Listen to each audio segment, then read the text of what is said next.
and welcome to the first episode of the new season of the Northern Ireland Women's Football Show, the programme that explores all angles of the women's game in Northern Ireland.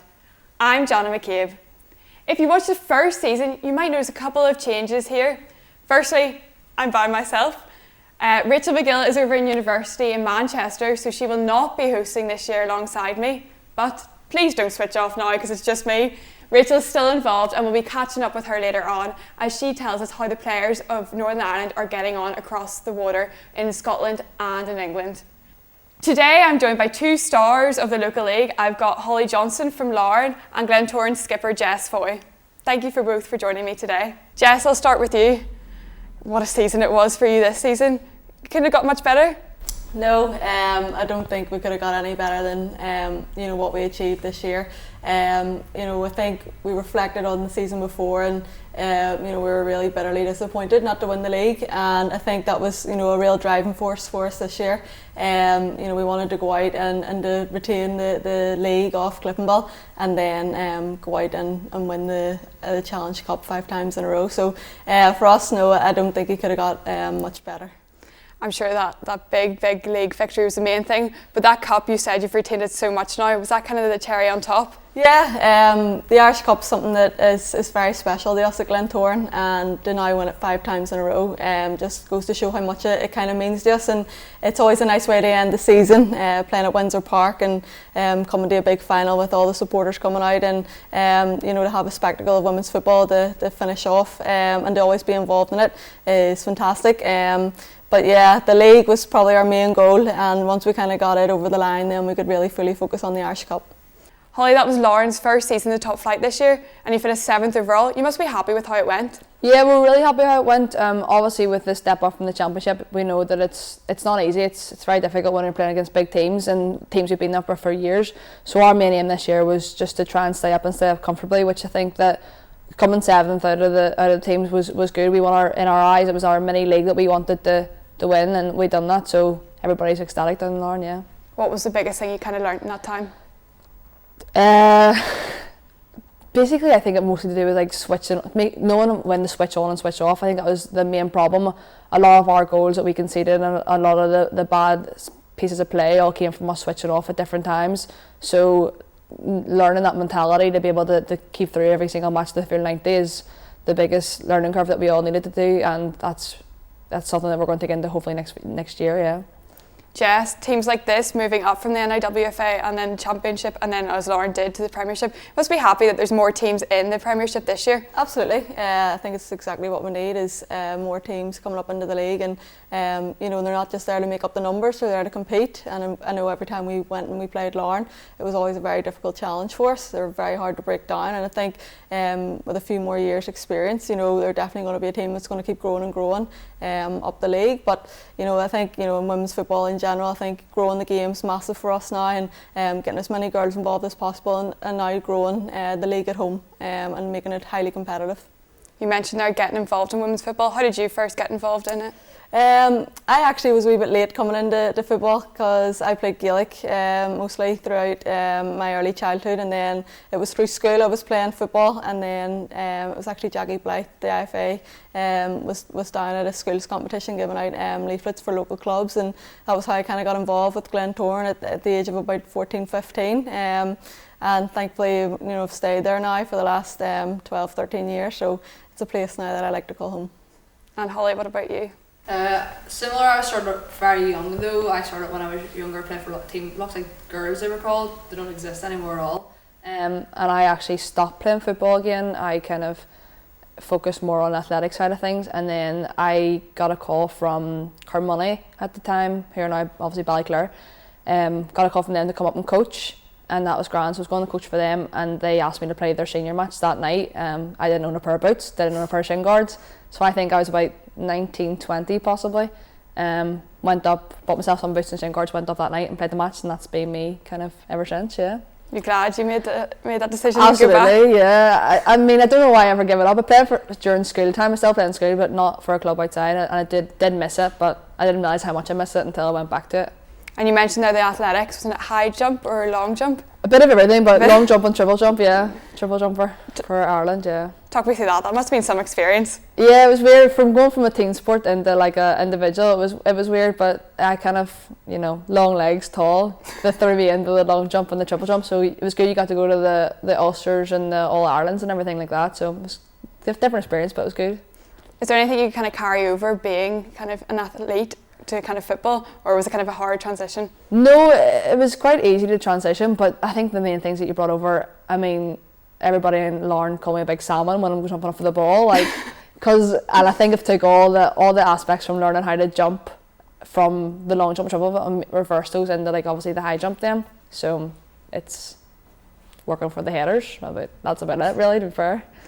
And Jess, you mentioned you played GAA, so you're talented in other sports as well. Yeah, no, Gaelic was something that I played from a very early age. Got involved in my local club, but carried off and then progressed through and played at county level there. But I always loved the challenge of football, and you know, it being something new that I wasn't really, you know, totally, you know, confident in, and something that I could grow in and mature in. So, you know, it was nice to have the Gaelic background, and it's still something that I love playing. But I also love the challenge of something new with football. Perfect. We were talking about the NIWFA teams earlier on. We're going to take a short break here, and we're going to go over to see Lisburn Rangers, who have just been promoted to the Premiership after what was a very impressive year in the Championship. Over to Colin.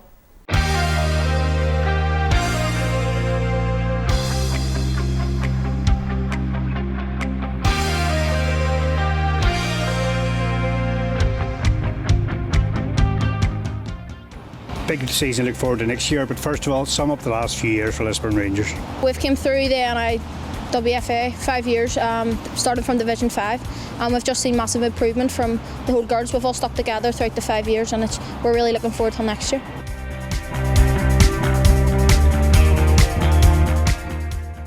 Obviously it's been tough, it's been very long, but it's just been really good to get to the end goal and get promoted. That's where we should be and that's where we hope to be, but it's really good to finally feel that we're up there now.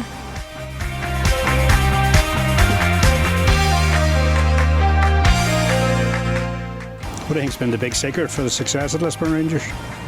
Staying together. Everybody's had plenty of opportunities to go elsewhere and everybody has stuck together as one team and we made it happen.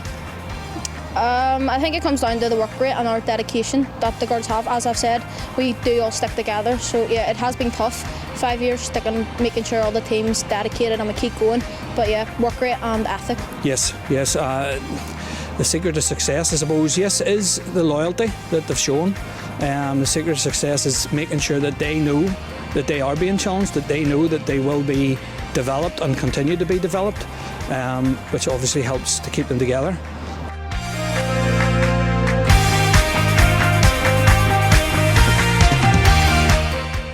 In terms of looking forward to next season, a big step up. What's the plans looking like going ahead? We're really excited, looking forward to the Premiership. It's something that we've all been looking forward to in the last 5 years, and finally that we've got there. So yeah, we just want to continue to improve and develop as a team, and hopefully the performances will take care of themselves. We know we can compete against them, we know we can beat most of the teams up there as well, so it's just about preparing properly off the pitch and then just showing what we can do on the pitch.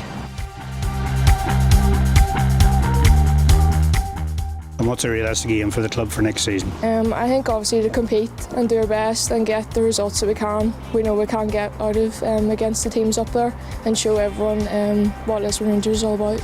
We've always been, even throughout the last leagues, and even whenever we've done well in cups and the Irish Cup and stuff as well, we've never really set targets either. I think we have always tried to just say, listen, if girls and ourselves and as managers and coaches, if we continue to perform the way we know we can perform, we'll let those performances take care of themselves. So next season should be a good season, and we'd like to think that we will compete with the majority of the teams, if not all the teams, in the Premiership.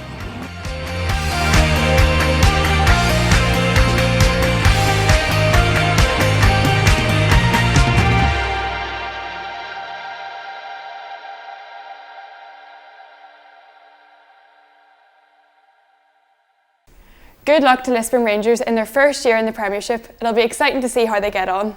Hollie, as somebody who's played in the NIWFA, you must be really proud of teams like that have made that transition.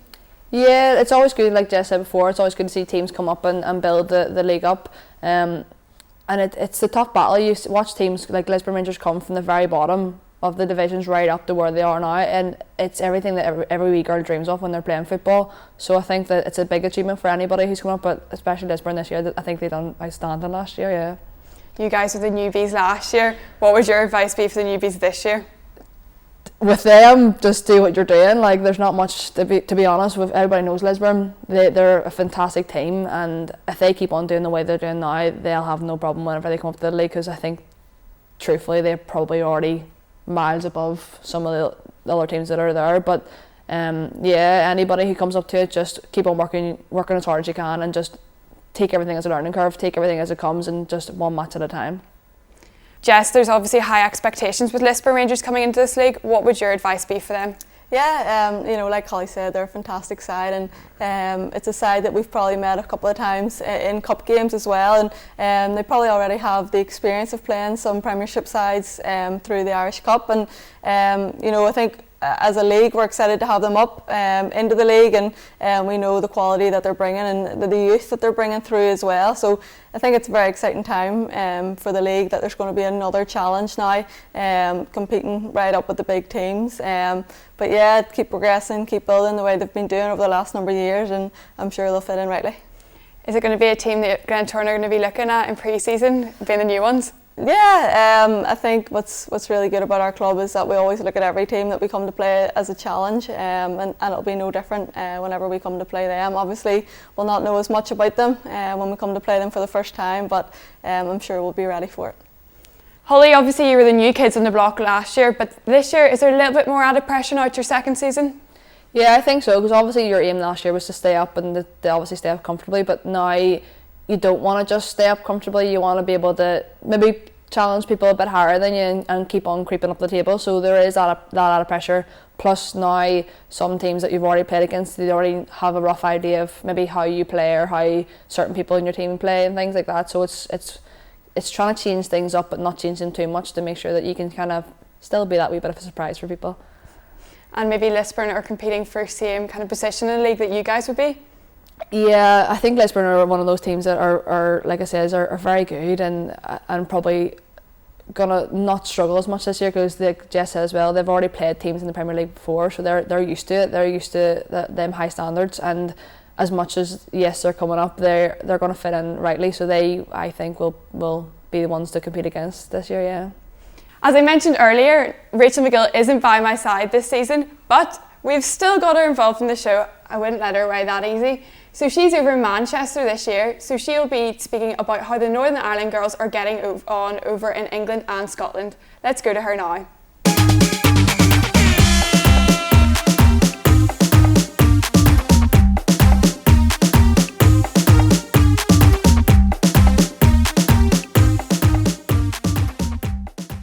Hello and welcome to Manchester. I'm at Sulphur Quays, and as you can see behind me there's Old Trafford, where this weekend Manchester United hosted Man City in the Women's Derby. I'm Rachel and I'm here to give you your WSL Women's Championship and Scottish Premiership updates for your Northern Ireland players. Simone Magill hasn't featured in recent games for Aston Villa. They are currently 9th in the WSL after winning 3-2 away to West Ham this weekend. Next weekend they face Everton. Rachel Furness has been an instrumental part of the Bristol City squad this season. She scored a header in their 2-1 defeat against Arsenal. Unfortunately, Bristol City sit 12th at the bottom of the WSL table. However, last weekend they drew 2-2 away to Everton. They face Manchester United this weekend. Rebecca McKenna has seen great success at Charlton Athletic. They are currently top of the Women's Championship. Last week they drew 1-1 away to Sunderland. Rebecca has cemented herself in the starting lineup. Laura Rafferty has also seen success at her club Southampton. Currently they are 3rd in the Championship table, winning 4-3 away to Crystal Palace last weekend. This weekend they'll face Sarah McFadden's Durham. Durham are currently 7th in the Women's Championship table. Sarah Robinson, as always, is a regular starter for Durham. Last weekend they unfortunately faced a 3-1 defeat to Birmingham, but they next face Sheffield United. Both Lauren Wade and Jackie Burns currently play at Reading. However, Jackie hasn't made an appearance since last season due to injury. They are currently 10th in the Women's Championship table and this weekend had a 0-0 draw with Watford. From signing for Lewis in the summer, Cara Hamilton has become an important part in their squad, making her mark. Last weekend they had a 2-1 win over London City Lionesses. This win took Lewis from the bottom of the table into 11th. Next weekend they also face London City Lionesses again at home. Since moving from Lewis before this season, Ellie Mason has now moved to Birmingham City, where she has cemented herself as a regular in the squad. Last weekend they had a 3-1 win over Sarah Robson's Durham, putting them 5th in the table. Moving on to our girls playing in Scotland, Megan Bell had a very exciting weekend. They won 2-0 over Glasgow City. She featured at the end of the game. Rangers currently have a point lead from second and third place at the top of the table. Next they face Montrose. It's great to see Lauren Perry making her return back to playing following a list of injuries. She's currently playing at Montrose. This weekend she was in net in their 1-1 draw with Motherwell. She faces Megan Bell and the Rangers team this weekend. Overall, our Northern Ireland girls playing in England and Scotland are having successful seasons all round. Despite some injuries, it's great to see them playing across the respective leagues. That's all from me in Manchester. Speak to you guys soon. Back to Jana. Thank you, Rachel, for that. I very much miss you by my side, but I'm so glad that you're still involved with the show, and I'm really excited what you've got to tell us next episode. You saw there how the Northern Ireland girls are getting on, Jess. You must be very proud of them that your ex-teammates are kind of getting on so well. Yeah, it's great to see how well the Northern Ireland national team is doing. And I think to have so many players from our club involved, it's great to always hear, how the camp's going and how the atmosphere is, and they seem to be really enjoying the new manager and trying to implement new strategies and just new ideas, and I think it's nice to kind of freshen it up for them, and hopefully it'll start to bring some more success. And one player that you've got a lot of experience with is Cara Hamilton. She's doing well now. She is, yeah. I miss her loads. Cara's a very close friend of mine as well. So it's strange not having her here, but I'm so proud of her and what she's doing over in England. And she's now captaining Lewis, for some games, and it's just fantastic to see that players from here are going over and slotting in. Just rightly over in England and competing against the best over there. So as much as I wish she was on our team, I'm so proud of everything she's achieving. Somebody who had a huge career over in England and came back home was Demi Vance. Just how instrumental was she for you this season? Yeah, it was massive for us. We knew off last year we had to build and we had to get stronger. And when Demi had said that she was interested in coming home, we were delighted. You can't buy that experience that she has and the quality that she has on the ball. It's fantastic for us, and I think the older players, younger players, everyone's learning off her, and it's just a joy to play with her. And it's not only just the older kind of Northern Ireland players that Glentoran have, the likes of Sarah Tweedy are kind of the next generation. That must fill you with confidence that Glentoran kind of running the Northern Ireland squad will continue. Yeah, hopefully. I think we had a lot of players involved in the under-19 setup. I went away to the European Championships as well, and for Sarah Tweedy to captain the team as well was fantastic for her. And she's been breaking into the senior squad for us for the last couple of years now, and she's now over in England at university, and hopefully she'll play some football over there and develop her knowledge a wee bit more. But for us, it's fantastic to see as a club how many young players are now involved in the Northern Ireland setup, and hopefully we'll reap the rewards of that. And Hollie, what's it like watching those players on the TV screens, and how much is it growing the women's game here?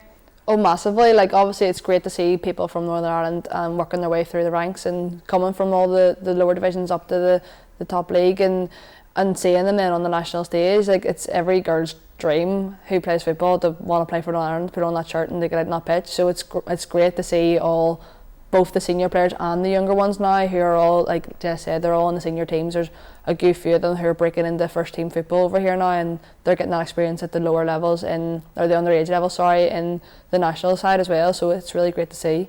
Just how much of a difference is it to whenever you first got involved? I was saying earlier with you off camera that whenever I was growing up, and I'm only 21, so I'm the youngest out of the three of us, but like there was no opportunities like what there is now. It's just great, the change. Yeah, no, absolutely. I actually was talking to a girl the other day. She's under, I'm going to say under 13, that could be absolutely wrong, but if you're watching, you can correct her. I'm sorry. She's around that age anyway, and she said about going for like the Northern, she's in the counties and then going for trials and things like that there, and I was talking after, and I was like, that's what I would love. I wish that I could go back to be her age and do it, because there's so much opportunities now for those younger ones that we didn't have when we were younger. Like I said, it's anybody's dream to put on that shirt and to play football, whereas now those younger kids, it's nearly a dream that can come true for the majority of them if they keep sticking at it.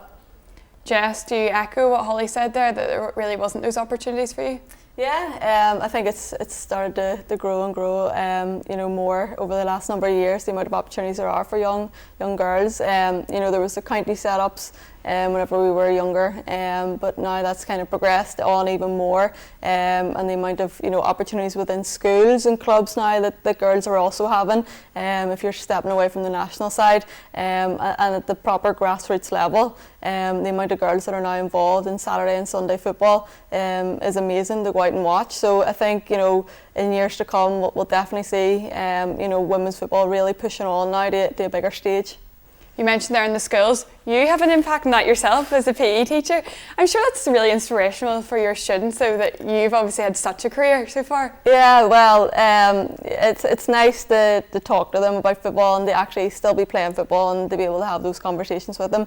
Not so nice whenever I work beside Crusaders in Cliftonville and we play them on a Friday night, but it's fantastic, and I think it just shows how far it's come that the girls are interested in talking about women's football. They know who all the players are. They're down supporting the matches after playing in their own game. So for me it's fantastic. It's an absolute joy to be a part of.